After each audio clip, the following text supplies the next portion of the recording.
Nous avons un système bloc-ressort dont la masse est de 0,25 kg et la constante de rigidité du ressort est de 4 Newton par mètre. À l'instant t égale 0,15 secondes, la vitesse est de 0,033 mètres par seconde et la phase initiale est nulle.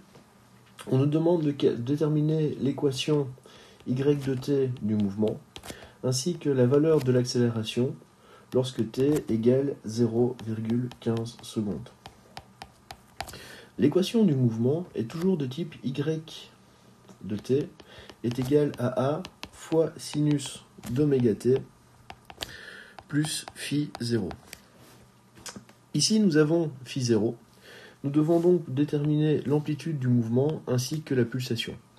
Dans un système bloc-ressort, la pulsation est donnée par la formule oméga est égal à racine carrée de k sur m. Ici, k vaut 4 et la masse vaut 0,25. On a donc une pulsation de 4 radians par seconde. Pour déterminer l'amplitude du mouvement, nous allons devoir utiliser la seule autre donnée que nous avons à notre disposition, la vitesse.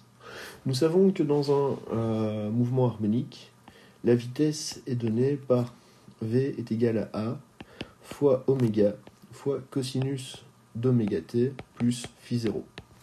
Ici, la vitesse à l'instant 0,15 vaut 0,033.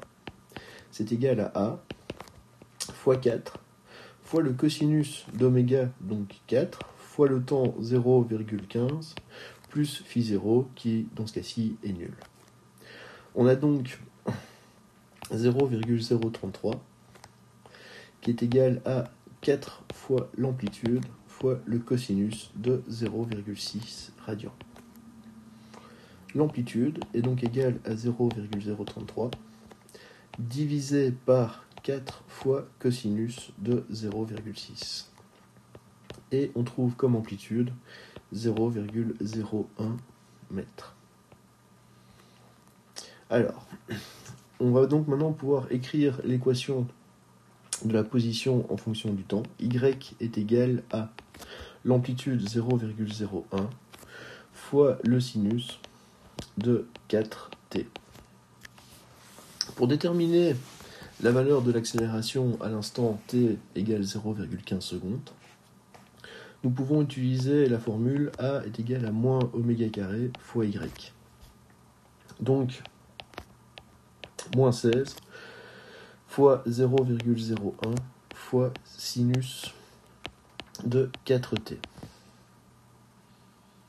Et on va donc trouver une accélération de moins 16 fois 0,01 fois sinus de 0,6 radian, ce qui nous fait une accélération de moins 0,09 mètres par seconde au carré.